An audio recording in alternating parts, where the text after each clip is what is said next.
Hello everyone, कैसे हैं आप सभी लोग। फोर्थ ग्रेड एग्जाम्स के लिए राजस्थान कला एवं संस्कृति का ये पार्ट 4 है। इस सीरीज का पार्ट 4 है। इससे पहले 3 क्लासें हो चुकी है। चित्रकला का ये सेकंड पार्ट है, यानी कि चित्रकला हमने फर्स्ट पार्ट पढ़ लिया है। और ये सभी जैसे कि कांस्टेबल, पटवारी, BSTC, PTET, VDO, LDC, CET यानी कि राजस्थान की सभी सरकारी भर्तियों के लिए बेनिफिशियल है। तो अगर आपने अभी तक चैनल को सब्सक्राइब नहीं किया तो update bye Aniket YouTube channel को सब्सक्राइब कर लेना।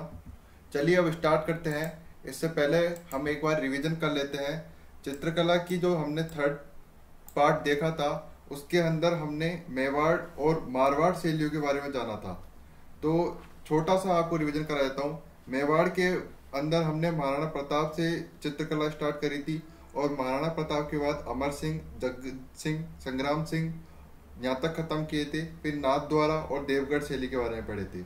इसी तरीके से मारवाड़ शैली के अंदर हमने जोधपुर, बीकानेरी और किशनगढ़ शैली के बारे में पढ़े थे। चलिए अब स्टार्ट करते हैं हम ढूंढाड़ शैली से। आप सभी को पता होगा कि चित्रकला एक छोटा सा टॉपिक है, लेकिन इसके अंदर क्वेश्चन भर भर के पूछे जाते हैं पेपर में। मैंने आपको 4 शैलियों के बारे में बताया था। पहली है मेवाड़ शैली, सेकंड है मारवाड़, थर्ड है ये हम ढूंढाड़ और लास्ट एंड चौथी है हाड़ौती। तो ये ढूंढाड़ हम पढ़ेंगे। ढूंढाड़ के अंदर कौन कौन से इलाके आते हैं? आमेर, जयपुर, अलवर, एक छोटा सा आता है उनियारा और शेखावाटी। तो हम इसके बारे में पढ़ेंगे आज।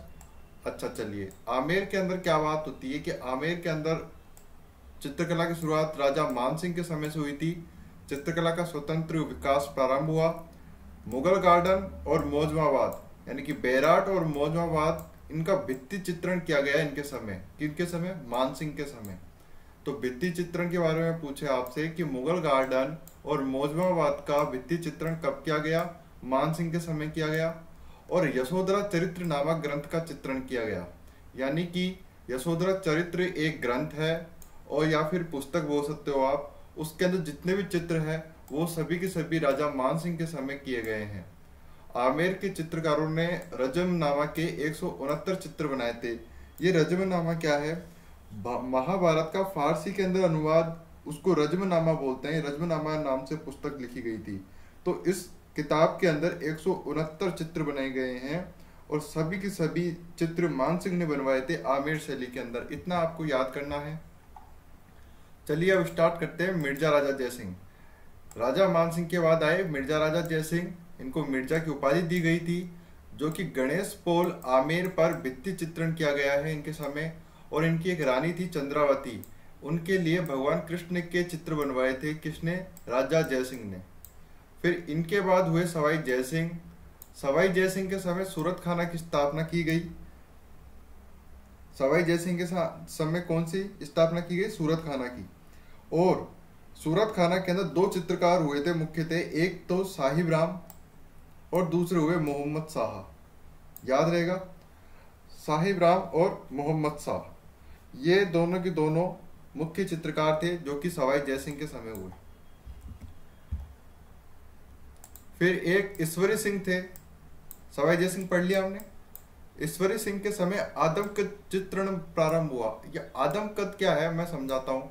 अभी तक जितने भी आप चित्र देख रहे थे वो शरीर जो होती है, बॉडी होती है, उसकी कमर तक ही चित्रण किया गया था, नीचे का पार्ट नहीं किया गया था। लेकिन आदमकद ये है कि पूरा की पूरा कद, राजा हो चाहे किसी भी इंसान का चित्रण हुआ है, वो ईश्वरी सिंह के समय हुआ है पूरा के पूरा आदमकद, उसको बोलते हैं आदमकद। और जो ये साहिब राम थे चित्रकार, वो राजाओं के आदमकद चित्र बनाया करते थे। क्वेश्चन बन सकता है कि आदमकद चित्र कौन सा चित्रकार बनाता था? वो है साहिब राम। फिर एक और राजा हुए जिनका नाम प्रताप सिंह, और प्रताप सिंह के समय चित्रकला का स्वर्णकाल कहा जाता है। क्यों कहा जाता है प्रताप सिंह के समय? क्योंकि दरबार के अंदर इनके लालचंद चित्रकार थे जो कि पशुओं की लड़ाई पर चित्र बनाए थे। और साथ ही साथ इनके समय भित्ति चित्र बनाए गए थे। तो 2 अपन को याद रखना है। एक तो चित्रकला स्कूल की स्थापना की गई और लालचंद नामक चित्रकार ने पशुओं की लड़ाई के दृश्य बनाए थे। पशुओं की लड़ाई के दृश्य किसके समय? प्रताप सिंह के समय। विशेषताएं क्या है आमेर शैली की? कि लाल, पीला, हरा तथा केसरिया रंग का ज्यादातर प्रयोग किया गया, हाशिए के अंदर गहरा लाल रंग का प्रयोग किया गया और मुगल चित्रकला का अधिक प्रभाव दिखाया गया। आपको सभी को पता होना चाहिए हिस्ट्री के अंदर कि अकबर के समय यहाँ पे आमेर के जितने भी राजा थे वो अकबर की गुलामी स्वीकार किए थे, अधीनता स्वीकार किए थे। तो इस कारण से मुगल चित्रकला का अधिक प्रभाव दिखाई देता है और मुगल प्रभाव के कारण ही आला गीला चित्रण की शुरुआत हुई। शुरुआत जयपुर में हुई, प्रसिद्ध बीकानेर में हुई। प्रसिद्ध बीकानेर में हुई थी, हमने बीकानेर में पढ़ा आला गीला यानी कि अणो, जो कि गीली दीवारों पर चित्रण किया जाता था, लेकिन उसकी शुरुआत जो है वो जयपुर में हुई थी। आदमकद चित्रण अधिक देखे गए और भित्ति चित्रण भी अधिक देखे गए। कहां पर? आमेर शैली में। मुख्य चित्रकार आपको हर एक शैली के याद रखने हैं, लालजी, रामजी दास और कुशला। इसी तरीके से हुक्मा, गोपाल और उदय भी है। अब ढूंढाड़ के अंदर ही अलवर आता है। अलवर के अंदर हुए एक बख्तावर सिंह, वही बख्तावर सिंह जिन्होंने करणी माता के जो छतरी लगी हुई है चांदी की वो लगाई थी बख्तावर सिंह ने। तो इस तरीके से भी आपको याद रखना है, रिलेट करके हर एक चीज पढ़नी है। चित्रकला का स्वतंत्र विकास प्रारंभ हुआ अलवर के अंदर इन्हीं के समय और राजगढ़ के शीश महल में भित्ति चित्रण किया गया। बस इतना सा याद रखना है। फिर इनके बाद हुए एक विनय सिंह, जो कि अलवर चित्रकला का स्वर्णकाल माना जाता है इनके समय। और विनय सिंह का अलवर चित्रकला में वही स्थान है जो अकबर का मुगल चित्रकला में है। बलदेव नामक चित्रकार थे जो विनय सिंह को चित्र बनाना सिखाता था, यानी कि ये विनय सिंह भी चित्रकार थे, यानी कि चित्रकला सीखते थे। और जो बलदेव तथा गुलाम अली ने गुलिस्ता शेख सादी की पुस्तक का चित्रण किया गया है। तो गुलिस्ता जो है वो बुक का नाम है और शेख सादी की पुस्तक है ये। उसके अंदर चित्रण किस किस ने किया? दो व्यक्ति यानी कि दो चित्रकार, बलदेव और गुलाम अली। शिवदान सिंह और मंगल सिंह को आपको इस तरीके से याद रखना है कि कोक शास्त्र का चित्रण शिवदान सिंह ने किया था और मूलचंद नामक चित्रकार ने हाथी दांत पर चित्रण बनाए थे। तो ये इम्पोर्टेंट ज्यादा होता है क्योंकि अभी तक हाथी दांत पर चित्र कोई नहीं बना सका, सिर्फ मूलचंद नामक चित्रकार बनाए थे। और किसके समय बनाए थे? मंगल सिंह के समय बनाए थे। विशेषताएं क्या है अलवर शैली की? कि उज्जवल तथा चिकने रंगों का प्रयोग किया गया, हाशिए में फूल पत्तियों का चित्रण किया गया। जबकि आमेर शैली के अंदर हाशिए के अंदर लाल रंग का प्रयोग किया गया था, लेकिन इसके अंदर हाशिए के अंदर फूल पत्तियों का चित्रण किया गया। हाशिया क्या होता है? ये कोई यहाँ पे चित्र बन रहा है तो इसके चारों तरफ फूल पत्ती दिखाई जाएगी आपको, ठीक है, इस तरीके से। यहाँ पे इस तरीके से यहाँ पर सभी चारों तरफ, और बीच में होगा कोई एक चित्र। लघु चित्रण अधिक किया गया, योगासन चित्रण अधिक किया गया और वेश्याओं का चित्रण अधिक किया गया। तो आपको ये दो चीजें इंपॉर्टेंट मार्क करनी है। योगासन का चित्रण कहाँ अधिक मिलता है? अलवर शैली के अंदर। और वेश्याओं का चित्रण अधिक कहाँ मिलता है? वो भी अलवर शैली के अंदर। चित्रकार हुए ये दो चित्रकार जो है शिव कुमार और डालू राम, ये प्रताप सिंह के साथ जयपुर से अलवर गए थे। याद रखना है, प्रताप सिंह के साथ जयपुर से अलवर कौन से चित्रकार गए थे? शिव कुमार और डालू राम। बाकी आपके सामने है और चित्रकार। अब एक और इलाका आता है उनियारा। कहां पर? ढूंढाड़ के अंदर। जागीर थी ये पहले उनियारा। ये जयपुर रियासत का प्रमुख ठिकाना था और इसके अंदर एक थे शासक सरदार सिंह। चित्रकला का स्वतंत्र विकास किया गया सरदार सिंह के समय और ढूंढाड़ तथा बूंदी चित्रकला का मिश्रण देखा जाता है सरदार सिंह के जितने भी चित्र थे उसके अंदर। इसके अंदर चित्रकार हुए एक बहुत ज्यादा इंपॉर्टेंट हो जाता है मीर बख्श। इन्होंने क्या किया गया कि राम, लक्ष्मण, सीता और हनुमान जी के चित्र कौन से चित्रकार ने बनाए थे? मीर बख्श। बाकी धीमा, भीम, काशी और राम लखन आपको याद करने ही करने हैं। शेखावाटी ढूंढाड़ के अंदर ही है शेखावाटी। तो अभी तक हमने आमेर पढ़ लिया, जयपुर, आमेर जयपुर एक ही बात है, और अलवर, और अब शेखावाटी। उनियारा भी पढ़ लिया, जो कि मैंने बताया कि उनियारा पहले एक जागीर थी, अब छोटा सा एक जगह है। शेखावाटी हवेलियों के लिए प्रसिद्ध है, ठीक है। शेखावाटी कहाँ के लिए प्रसिद्ध है? हवेलियों के लिए। तो फतेहपुर में गोयनका हवेली है, गोयनका हवेली। तो गोयनका हवेली के अंदर कृष्ण और उन्हीं के साथ 8 गोपियों के चित्र देखे गए। तो हवेलियां अपने भित्ति चित्रों के लिए शेखावाटी को ओपन आर्ट गैलरी कहा जाता है। तो ओपन आर्ट गैलरी है कहाँ पर? शेखावाटी में है। पहली चीज। विशेषता यह है कि नीले रंग का अधिक प्रयोग किया गया और यूरोपियन चित्रकला का प्रभाव दिखाया गया। दूसरी बात यहाँ पे एक और याद रखनी है कि कृष्ण, लिख लो आप कहीं भी, मैं बोल देता हूं, कृष्ण और 8 गोपियां, ये लिखा हुआ रहा। प्रमुख चित्र क्या है? श्री कृष्ण एवं 8 गोपियों को चित्रण कहाँ देखने को मिलता है? वो है हमारे शेखावाटी क्षेत्र में। गोयनका हवेली है फतेहपुर में, वहीं पर ये अभी भी चित्रण देखा जा सकता है। और जोगीदास जी की छतरी के भित्ति चित्र भी दिखाए गए हैं। नादिल्ला प्रिंस ने फतेहपुर की हवेलियों के भित्ति चित्रों का संरक्षण किया गया था। ये भी आपको याद रखना कि नादिल्ला प्रिंस है एक, उन्होंने फतेहपुर की हवेलियां जितने भी थे उनके भित्ति चित्रों को सजो के रखा गया, संरक्षण दिया गया, यानी कि उनकी रक्षा की गई ताकि भविष्य में आने वाली पीढ़ी देख सके। अब अंतिम है या हाड़ौती। हाड़ौती क्षेत्र बोल दो या हाड़ौती शैली बोल दो। इसके अंदर 2 आती है, एक तो बूंदी, ये बूंदी क्षेत्र, और एक आता है कोटा क्षेत्र। ठीक है, तो कोटा अभी हम आगे पढ़ेंगे, अभी हम बूंदी पढ़ लेते हैं। बूंदी में हुए एक सुरजन, सुरजन जो है चित्रकला का स्वतंत्र विकास प्रारंभ करते हैं। इनके बाद हुए शत्रुसाल। शत्रुसाल रंग महल का निर्माण करवाया था। रंग महल क्या है? एक महल का नाम है, नाम से पता लग रहा है। रंग महल का निर्माण करवाया और रंग महल के अंदर भित्ति चित्रों के लिए प्रसिद्ध है। इनके बाद हुए उम्मेद सिंह। उम्मेद सिंह क्या करे कि इन्होंने रंग विलास बनाया। ठीक है, रंग विलास इनके समय चित्रकला का स्वर्णकाल था और इनको चित्रशाला भी कहते हैं। किसको? रंग विलास को, क्योंकि यहाँ पर इन्होंने खूब चित्र लगाए इसलिए इनको चित्रशाला कहने लग गए।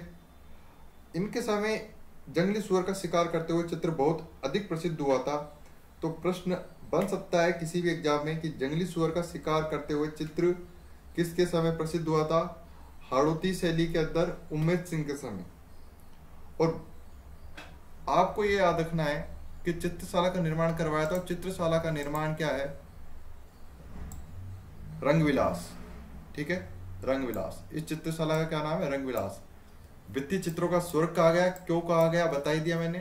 प्रमुख चित्र आपकी याद रखना है कि जंगली सुअर का शिकार करते हुए, यानी कि उम्मेद सिंह जंगली सुअर का शिकार कर रहे हैं और वो चित्र अभी भी उम्मेद सिंह के जो वहां पर चित्रशाला का निर्माण करवाया था वहां पर लगा हुआ है। विशेषताएं आपको याद रखनी चाहिए। पशु पक्षियों का चित्रण अधिक किया गया, पेड़ पौधों का चित्रण अधिक और हरे और नारंगी रंग का प्रयोग अधिक। ये ज्यादा इंपॉर्टेंट नहीं होता है, बस आपकी नॉलेज के लिए, और कभी कभार क्वेश्चन बन जाए तो उसके लिए मैं आपको यहाँ पे लिखवा देता हूँ। मेवाड़ चित्रकला का अधिक प्रभाव देखा गया। कहाँ पर? हाड़ौती के अंदर। भाव सिंह और अनिरुद्ध के शासनकाल में चित्रों में दक्षिण भारतीय प्रभाव दिखाई देता है। सतरंगी बादलों का चित्रण अधिक, नाचते हुए मोरों का चित्रण, लघु चित्र और मतीराम, ये मतीराम वही मतीराम है जिसकी पुस्तक है रसराज, उसका चित्रण किया गया। चित्रकार कौन कौन है इसके अंदर? सुरजन, सुरजन चित्रकार का नाम भी है और सुरजन राजा का नाम भी है। यहाँ पे जो सुरजन बताया हूँ ये सुरजन शासक का नाम है, यानी कि राजा थे यहाँ पे बूंदी के। और ये जो सुरजन है ये चित्रकार है।